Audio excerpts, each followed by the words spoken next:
I was thinking, way back in 2001, Jeremy Garlick and Jay Lavender write this. It was then called The Golden Tux. Yeah. They spent years rewriting for different leading men. Then eventually on June 10th, 2013, the very beautiful Kevin Hart was announced with the even more beautiful Josh Gad. Even more thank you. Yeah, and Jeremy was signed up for his first directorial job. Were you guys aware when you come on? This movie's been a long time coming, or this script is a script that I had heard about a long time ago when it was called The Golden Tux, and it was one of those scripts in Hollywood that sort of had this momentum behind it, where they kept trying to get it done over and over again, and it wasn't until we came along that the movie actually. You're sugarcoating it. Got greenlit. Okay, here's the thing: movies get shelves when they can't get them made. Okay, this script was around for a long time because it kept going and then falling apart. Actors kept being a part of it and then falling out. But what I do love about this project is that Jeremy Garlick stuck with it. This was his baby. He stayed true to it, despite all of the projects that he was a part of, from Hangover, from The Breakup. He was a part of a lot of big movies. He stayed true to this, and I think this shows what persistence will do, because when the right pairing came along, it made sense for the movie. When I was available and the script was brought to my attention, I jumped at it. Josh Gad's name was thrown into a pot of many other talented people, but we had to pick one. Like a fool, I picked Josh. I just came out of definitely a bad pick. I had a bad pick in this pot. No, Josh Gad's name was brought up, and we all jumped at it. And the right pairing was there. It made sense. The studio jumped at the idea to make the movie. So everything happens when it's supposed to happen for a reason. I was thinking the great double act, chalk and cheese double act has been done before, and I was watching, thinking, well, a bit of Martin and Lewis, a bit of maybe Wilder and Pryor, and a bit of Nolte and Murphy. But then I thought, okay, here's a cool black dude who's got a sort of messianic complex, and he thinks he's Shaft, and we got a white guy who's a bit of a useless ass. It could be Kim and Kanye. It just have that sort of Kim and Kanye dynamic. We get the Kim and Kanye comparisons a lot. I love that. In fact, him, Kanye, me, Kim. Yeah. Wait, so you have similar tapes online, or? I just wanted you to be Kanye.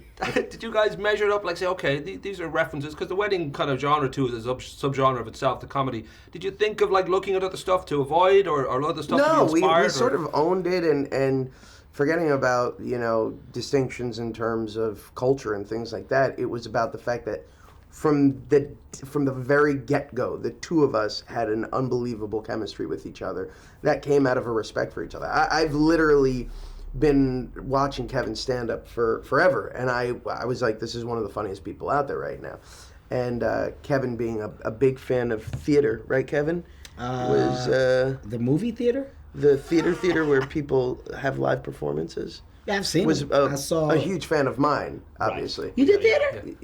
So that's how it sort of happened. No, but we literally had a blast. What I love the most is that, Josh Gad along with myself at the time that we were filming this movie. I mean, things have happened for me since then to where, I've grown in the business. But this was a film that we both jumped at because we felt that we were both on the come up, on the up and up, and if done right, this can be a great movie for the both of us. It can be a great propelling point to something else, to doing more in our careers, and that's why we both took the material and wanted to make sure that it was so perfect and right.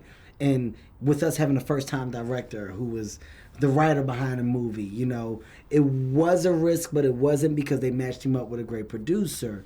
The studio made sure that everything was in place, so we felt very comfortable and confident in our surroundings, but more comfortable and confident in one another's performances. Well, I'm thinking too that when it comes to you genuinely seem to have this great chemistry on screen, and I would imagine when you're surrounded by the posse that you bring together for the Golden Tux, it's sort of like the Malignant 7 or bottom of the Ocean's 11. It just has that. It really where is. the hell are these guys coming from? I'm guessing it was hard sometimes to keep a straight face, because I don't know if you took the Apatow approach of riffing there was well, first off, yes, there was a lot of improv in the movie. Yeah. We were blessed with a hilarious script, but when you get a group of these guys, a lot of which come from the comedy world, stand-up in particular, all together in a room and let them start riffing, it's like Kevin and I could not keep a straight face. It was insanity. You got to tell them that all of that stuff was they're doing. Those characters on paper were not what you saw in the film. They all brought that to the table. They all brought those cadences. All of that original, content that you got to see. That was them. We were just as shocked as you were from watching it. So the straight face were real straight faces that we had to hold, because I mean they were nonstop funny. When you talk, the funniest line in the movie is, "It looks like the cast of Goonies grew up and became, the rapists." It's such a real line, but it was an improv line that he had by the first Seeing those guys visual for the of first those time. guys. Yeah. It's funny because it's true. They It do have is. that It's look. crazy. Yeah. I got to wrap up.